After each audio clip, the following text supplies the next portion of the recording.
एक संख्या को 36 से भाग देने पर शेषफल 19 आता है, तो उसी संख्या को 12 से भाग देने पर शेषफल क्या आएगा। ऐसे क्वेश्चंस में जो पहले वाले केस में शेषफल आया है उसको, जिससे अब बाद में भाग करने के लिए पूछा है, भाग कर दो, 12 कम 12, यहां जो शेष आएगा वही आपका आंसर होगा। पहले केस में हमें संख्या नहीं दी थी, उसकी हमें जरूरत नहीं है। पहले केस वाले का हमेशा शेषफल जो है रिमाइंडर वो उठाना है और दूसरे वाले से भाग करके जो शेष आएगा वही आपका आंसर होगा ऐसे केसेस में। P/Q के रूप में संख्या 0.121212 बराबर होगा। जब भी आपको दशमलव में संख्या दी है और उसको भिन्न में बदलना है और संख्या बार बार रिपीट हो रही है, तो जो संख्या बार बार रिपीट होती है, जैसे यहां 0.12 बार बार रिपीट हो रहा है तो उसके ऊपर एक बार लग जाता है, ये क्वेश्चन बन गया। अब इसको बदलना है आपको भिन्न में, तो ऐसे क्वेश्चन करने के लिए आपको ये संख्या को 12 लिखना है, ऐसे बटे में उतने 9 लगाने हैं जितने संख्याओं के बाद ऊपर बार लगा हुआ है। तो यहां 2 अंकों के ऊपर बार लगा हुआ है तो 2 9 लगाने हैं। फिर 3 चौक 12, 3 से काटा 33, 4/33 ऑप्शन सी। ये 12/99 भी ऑप्शन में दिया जा सकता है, तो ध्यान रखना है। दो संख्याओं का लैस है, उनके मैसे का 28 गुना है, लैस है और मैसे का योगफल 1740 है। जब भी आपको लैस है और मैसे का योग दिया हो तो आप इस योग को लेंगे और इसको भाग करेंगे किससे।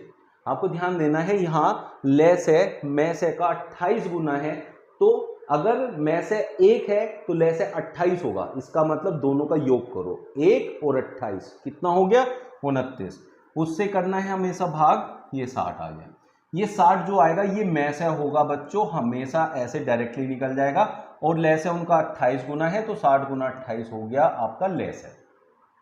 यदि उनमें से एक संख्या 240 है, जब भी आपको एक संख्या देके दूसरी पूछेगा, लैस है मैसे आपको पता हो गया, जैसे अभी हमने निकाल लिया, तो बच्चों लैस है गुणा मैसे बराबर होता है पहली संख्या गुणा दूसरी संख्या। ये फॉर्मूला आपको याद रखना है। लैस है कितना है, 60 गुना 28 गुणा मैसे कितना है बच्चों, 60, पहली संख्या कितनी है 240 गुणा में b, तो ये 4 गुना हो गया, 4 से 7, 420 आ गया। ये है आपकी दूसरी संख्या। लेकिन उसने दूसरी संख्या के अंकों का योग पूछा है, तो सबको जोड़ दो, 4 2 6 प्लस 0 हो गया 6, तो ऑप्शन सी आपका करेक्ट आंसर हो जाएगा। x संख्याओं का औसत y है और y संख्याओं का औसत x है। जब भी आपको x y और y x दिया हो तो हमेशा बटे में x प्लस y आएगा जब आपको औसत निकालना हो। तो ये आपका ऑप्शन नहीं हो सकता, ये तीनों हो सकते हैं। ठीक है बच्चों, पहली कंडीशन। दूसरी कंडीशन, इन दोनों की गुणा xy और इन दोनों की गुणा जो कि xy ही बनेगा, दोबारा से इन दोनों को जोड़ना है 2xy, ये हमेशा ऊपर रहेगा। अगर आप ऐसे करोगे तो आपको टोटल औसत मिल जाएगा। सभी संख्याओं का कुल औसत आप ऐसे निकाल सकते हैं। यदि कोई वस्तु x में बेची जाए तो उस पर 4% की हानि होती है। तो मान लो वस्तु 100 रुपए की है, 4% हानि हो जाएगी तो बच्चों कितने की बिकेगी, फिर 96 रुपए की।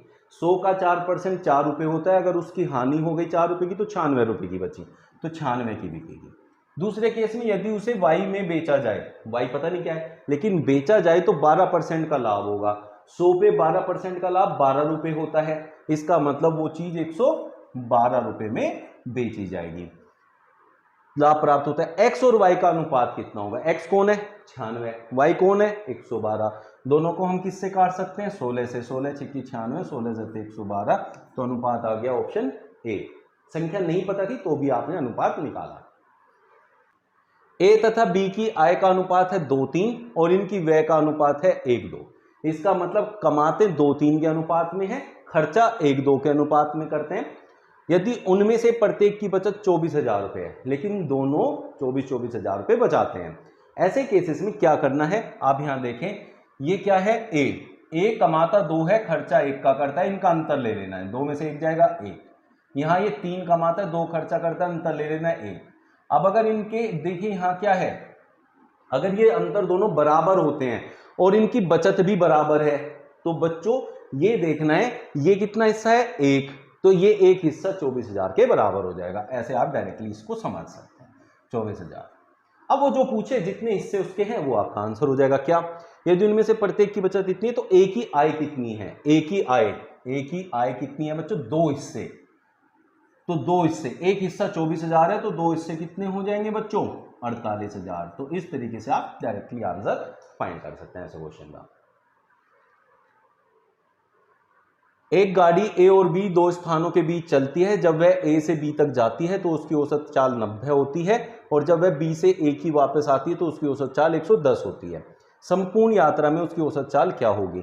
जब बच्चों एक जगह से कोई ट्रेन चलेगी, दूसरी जगह जाएगी, जाते हुए जो उसकी दूरी होगी, अगर आते हुए भी सेम दूरी होगी, तब उसकी औसत चाल पूरी यात्रा के दौरान होगी 2xy बटे में x प्लस वाई।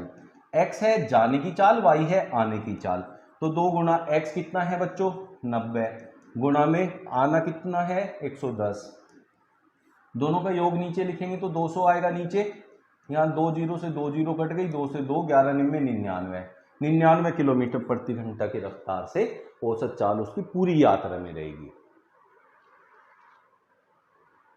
25 सेंटीमीटर प्रति सेकंड की गति से चल रही रेलगाड़ी 50 मिनट में कितने किलोमीटर की दूरी तय करेगी। क्या पूछा है, दूरी पूछा है। दूरी होता है बच्चों चाल गुना समय। अब यहां सारा खेल क्या है, कन्वर्जन का है, इसलिए क्वेश्चन लिया है। चाल कितनी है 25 और समय कितना है बच्चों 50 मिनट, लेकिन आंसर किस में दिया है, किलोमीटर में। इसका मतलब चाल होनी चाहिए किलोमीटर प्रति घंटा में। उसके लिए अगर मीटर प्रति सेकंड में दिया है तो गुणा कर दो 18/5 से, और मिनट क्या है उसमें किस में बदलना है, घंटे में। 50 मिनट है तो 60 से भाग करके घंटे में बदल जाएगा बच्चों। 60 से भाग किया, 5 से 5 कटा, 18 तो 75 किलोमीटर। तो 75 किलोमीटर की दूरी तय होगी इस केस में।